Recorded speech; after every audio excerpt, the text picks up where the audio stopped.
Hello everyone, how are you all doing? Hope you're all fine.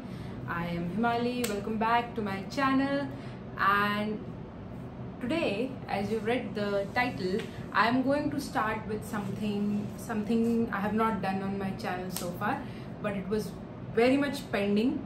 It needs to be done, and while there are so many other teachers who are teaching this thing, see, the thing is, everybody has a method of teaching, everybody has a way they teach, and if this reaches to someone who really needs it, then I'll be more than glad, because I know that there are still so many people who don't know anything. Okay, so I'm going to break down how to read a horoscope into like several parts. All right, so let's begin. I've got my whiteboard actually with me, and that is what I was seeing. So if you can see this whiteboard, you'll see that I have written, I don't know if I'm audible or not.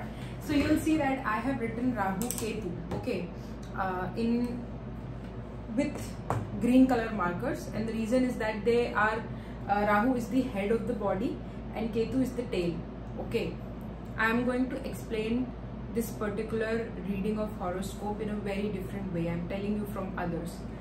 So that is the reason they are going together, and since they're the same bodies, I have written them in the same color, just that one. And other planets are there like MO, SU. So you must be wondering what is RAKE. See, whenever you read this in any of the softwares, these are just essentials for Rahu. So RAHU will be the total, will be the entire word. Ketu, these are just essentials. Venus, Moon, Mercury, Sun, Ketu, Mars, Jupiter. Okay, these are just essentials. These are just initials, I'm really sorry, of the name of the planets. Okay, the reason why everybody in the software or elsewhere is not writing these words in total, the reason for that is because it will just take too much of space, right? So what they do is that they write initials. Now, this was just to explain to you that how the planets are falling somewhere in the chart for someone. Okay, now let's say that a chart comes in front of you, but there are also numbers, because here I have just written the name, the initials of the planets, and the number is not there, but you also see a number. So I'm just going to write that now. Okay, just give me 1 second.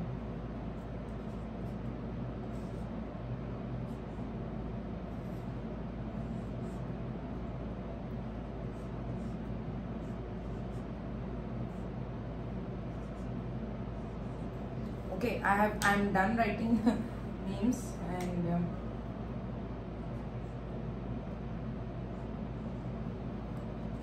here we go. So you can also see that there are numbers also written now. Okay, so how do you really judge what? So let's say you come across a particular chart. Okay, you open a chart, or you want to read a celebrity's horoscope or something, right? Now you come across something looking like this. This is the North Indian chart, by the way. Okay, and when you look at this, you come across these numbers, because now earlier you just had these initials of the planets, but now you also have these 4, 5, 6. What is it written, right?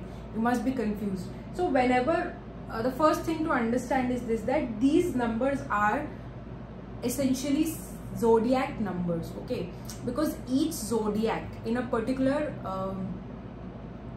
Vedic astrological system, even in the Western astrology, in all astrologies basically of all types, each zodiac has a number. So let's say, oh, I threw it badly. Aries is the number 1, okay, zodiac. Taurus is the number 2 zodiac. Gemini is the number 3 zodiac. Cancer is the number 4 zodiac. Leo is for 5 is for Leo. Okay, 6 is for Virgo. Then you've got 7, which is for Libra. 8 is for Scorpio. 9 is for Sagittarius. 10 is for Capricorn. 11 number is for Aquarius, and the 12th, the last zodiac, is for Pisces. All right. So whenever you see these numbers on the board, they are nothing but symbolic for the sign that is getting placed in the house. Now I come to the third part of the segment of this video, third segment, which is what is a house, because I just said a house. Okay, so if you see, this is the North Indian chart, which is majorly 99% almost, I would say, at least here in India, is what we use. This is the North Indian chart. Okay, so now what is a house? If this is a sign, okay, 4, 5, 6. So if this is 4, then what is it? It is Cancer. 5, Leo, and so on and so forth. It goes in chronological order. It follows a sequence. Okay. So now you must be wondering, what is a house, right? House is this dabba, is this box. Okay, 1 box, 2 box, 3 box, 4 box. So I am going to explain the South Indian chart also and the Western chart also, but I am going to, because in the video itself it is written how to read a North Indian Vedic chart specifically, right? We're just going with the specifics. We are not going to confuse ourselves. So you've got this chart over here. This is the first house. So you have to see, this is always the first house. Okay, this, then this is the second house, the third, and it goes in again the chronological order, and this is the 12th, the last one, right? Now, so with this we come to the part that, okay, I saw a North Indian Vedic chart. Earlier it used to like really puzzle me and stuff, but now I can see it. I can make out that, okay, this is this, this is that. But you should know there is something called as the Kal Purush Kundli. Okay, so I am going to basically erase this and show to you what is the Kal Purush Kundli. All right, and I am also going to tell you what is Kal Purush Kundli. So Kal means time, Purush means man, human being. Okay, and Kundli is this account, this birth chart, astrological account, karmic account of a person. Okay, that's why this Kal Purush Kundli is very important in astrology. Okay, and you should never forget it. Even if you're somebody who's a French and you're watching my video, Kal Purush Kundli is very simple to pronounce, not very tough. Okay, and this is what the Kal Purush Kundli is. Now, why is this that this is the Kal Purush Kundli? And mind you, if 9 number comes here, this is not the Kal Purush Kundli. If 2 number comes here, only 1 should come in the first house, and that is how it will be a Kal Purush Kundli. So the reason why a Kal Purush Kundli, okay, has this system, so Aries is always in the first house, is because Aries is the ruler for the first house. So with this we begin our learning of the actual birth chart, which is just like an empty birth chart. And this particular birth chart is not of someone. It doesn't belong to someone. It has not come out from anybody's date, time or place of birth. It is just a Kundli. The houses are just a representation of what they are, and that's how you begin to learn. So Kal Purush Kundli is the first thing with which you begin to learn about astrology. So I'm going to start now. This is the first house, second, third, fourth, fifth, sixth, seventh, eighth, ninth, 10th, 11th, 12th. Now you must be wondering that as the houses are there in the chronological order, so is the particular zodiac number fit in over here.